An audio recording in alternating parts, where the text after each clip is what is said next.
I'm going to show you two architectural treasures of Bath, the Circus and the Royal Crescent. But this is on the hill above the Bath, near the Circus, and you can see the Abbey in the distance. I'm now standing in the middle of the Circus, one of the architectural gems of Bath.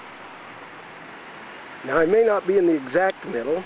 If all of these cars weren't moving around the Circus, I could actually clap my hands, and when I only heard one echo coming back, I would know that I was in the geometric center of this John Wood creation. The Circus was actually built in about 15-year time period. John Wood Sr. laid the first foundation stone and came up with the design, but he died after 3 months after the foundation stone was laid, and it was his son, John Wood the Younger, who completed work on this magnificent circle in the center of Bath. It is a popular place for the mayor's walking tour. There you see a group of people who can walk around the city for free and use the services of an excellent guide who knows the history behind these buildings. I think one of the most amazing parts of the architecture, and I'm going to try to zoom in for you, is throughout the buildings, the 33 houses that are located in the circle, there are these rather amazing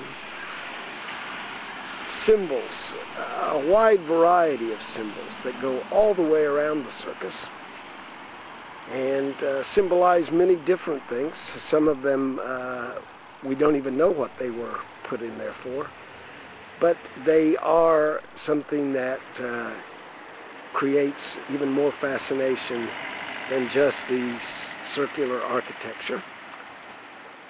Panning back now,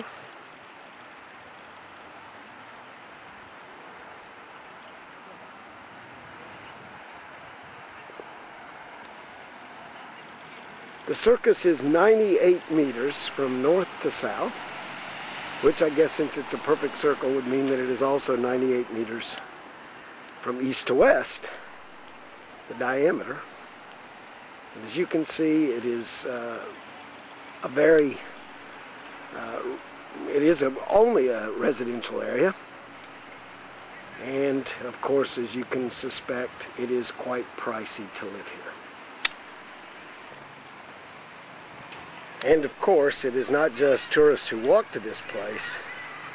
The Circus is also a popular place for Bath's distinctive open-top double-decker buses.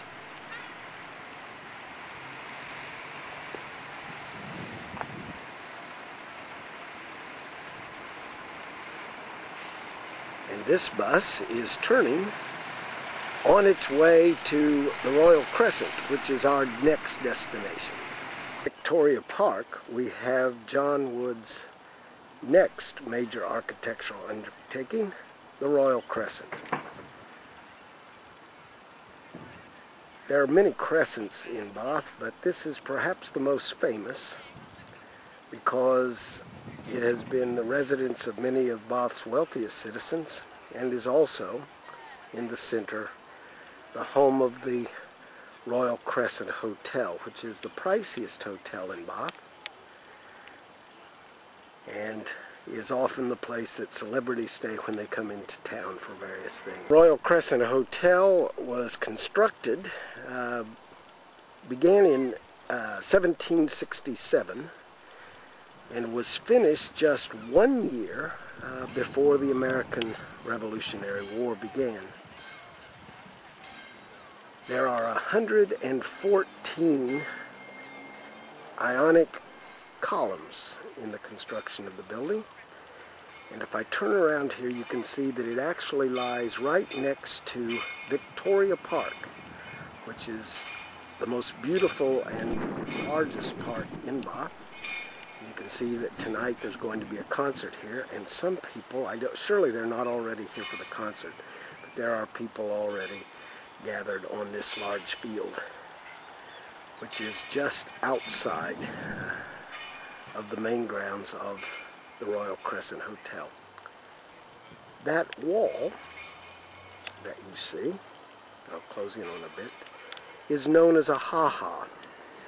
This area used to be, when the Royal Crescent was first built, used to be an area of open fields, and cattle were kept from going onto the grounds of the Royal Crescent by this wall. That door is the entryway to number 1 Royal Crescent, which is now a museum, which can be visited. Some of the members of my congregation are actually tour guides. Princess Margaret, when she visited it many years ago, decided that she wanted to play the magnificent piano that was part of number 1. And because she had a royal prerogative, they allowed her to. She placed her cigarette on the edge of the piano, and some of the ashes from her cigarette burnt the priceless carpet underneath the grand piano. Just another one of the fascinating stories of royal visits to Bath and how they often went awry. We'll end our part of the tour, this part of the tour, at Victoria Park. On a later walk, I'll take you through the magnificent botanical gardens. But this is the weekend that the tulips are in their prime. You can see the lovely colors, and Victoria Park has gardens like this all the way through it. So it's a magnificent place to visit really year-round.